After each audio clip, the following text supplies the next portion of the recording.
Saya biliza masihu, saya sitaza masihu, saya handa wanusu za tasi, saya sita wanusu za mtali. Era za hunula ya Faransani, de taarifa ya habari, rike hashirine za jiri harma ulimwengu. Mesdames, Messieurs, bonsoir et bienvenue sur RCM 13 Moroni 107.5 et partout sur rcm13.fr. Des attaques sans précédent ont fait 128 morts à Paris. Le président français François Hollande a déclaré l'état d'urgence. Concert de klaxon aux Comores après le match nul qui sonne comme une victoire face au quadruple champion d'Afrique, les Black Stars du Ghana. Le bilan des attaques en Île-de-France ne cesse de s'alourdir de raneur. 128 morts à Paris et plus de 300 blessés. François Hollande, le président français, a déclaré l'état d'urgence et fermé les frontières. 3 jours de deuil national sera observé.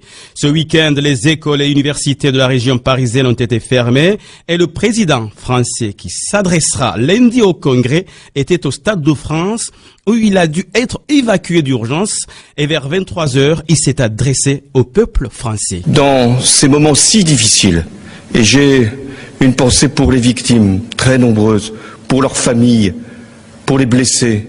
Nous devons faire preuve de compassion et de solidarité. Mais nous devons également faire preuve d'unité et de sang-froid.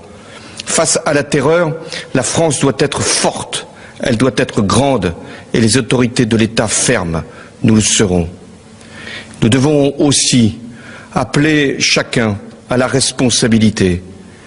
Ce que les terroristes veulent, c'est nous faire peur, nous saisir d'effroi. Il y a effectivement de quoi avoir peur, il y a l'effroi, mais il y a, face à l'effroi, une nation qui sait se défendre, qui sait mobiliser ses forces et qui, une fois encore, saura vaincre les terroristes. Tôt dans la matinée, c'est l'ancien président français Nicolas Sarkozy qui a annoncé que les terroristes ont déclaré la guerre à la France. Mes chers compatriotes, les terroristes ont engagé la guerre à la France. Notre pays ne doit pas céder. Notre pays ne doit pas reculer. Partout en France, nous reviennent des messages qui montre à quel point notre peuple est déterminé à vaincre la barbarie djihadiste. La guerre que nous devons livrer doit être totale.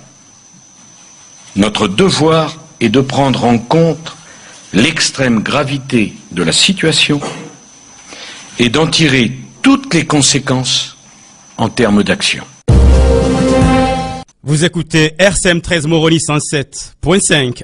En recevant l'équipe nationale comorienne ce matin à Beiti Salam, le président comorien Ikililou Douanoun et son gouvernement ont observé une minute de silence. Le président de l'Union des Comores a envoyé un message de soutien et de solidarité au peuple français. Pour exprimer également notre grande tristesse, car l'actualité l'exige. En effet, comme vous le savez, la France vit depuis hier soir une nouvelle épreuve suite à une série de terribles attentats terroristes perpétrés dans plusieurs endroits de la région parisienne, dont le Stade de France. Au moment même où des jeunes footballeurs comme vous évoluaient sur le terrain pour un match amical entre la France et l'Allemagne. Ainsi, les terroristes ont non seulement frappé Paris et le peuple de France, mais ont également visé le sport et le monde civilisé. Je voudrais alors qu'ici et ensemble, nous renouvelions nos sincères condoléances à la France, ce grand pays ami, où vivent et évoluent certains d'entre vous. Hier au stade, Saïd Mohamed Tchek était le lieu où il fallait y être, où tout le peuple comorien était derrière leurs enfants, les enfants du Sélakante. Un match nul, 0-0 au goût de victoire. Et les frères Ayou se souviendront de ce vendredi 13 novembre, très longtemps. Je vous propose de les écouter juste après le match. Jordan, vous avez fait match nul. Est-ce que vous avez pensé que vous faites un match nul au Comores? C'est un terrain difficile. Après, voilà, on a fait match nul. Ils ont bien joué le coup, c'est bien pour eux, mais après, voilà, ils viennent au Ghana et voilà, on doit gagner au Ghana. Que pensez-vous par rapport à l'équipe nationale de Comores? Parce que c'est une petite équipe, comme on dit, c'est un poussin. C'est pas une petite équipe, il y a des bons joueurs. Après, voilà, maintenant, dans le foot, il n'y a plus de petite équipe, hein, mais après, comme on dit, le terrain ne nous a pas aidés. Alors voilà, aujourd'hui, on repart avec un match nul, mais bon, on a intérêt. Vous pensez que le terrain, il a aidé l'équipe nationale de Comores? Bien sûr, mais après, c'est pas une excuse. Mais moi, je pense, Jordan, que tous les joueurs, ils jouent en France, ils jouent en Europe, ils jouent pas ici. Ouais, mais comme je l'ai dit, c'est le Ghana, ça reste le Ghana quand même, n'oubliez pas. Les frères Ayou au micro de Kassim Oumouri juste après le match. Étouffé d'entrée de jeu, l'équipe du Ghana a été surpris par les coéquipiers de Kassim Abdallah qui ont dominé le match dès la 5e minute. Une domination qui se solde par un but refusé pour un hors-jeu imaginaire. Kassim Abdallah plus déterminé que jamais pour le match retour à Kousami et non à Accra, Accra la capitale. On a parcouru beaucoup de chemin depuis le jeu des îles. Pendant les Jeux des îles, il n'y avait rien. On était venu à trois joueurs de France.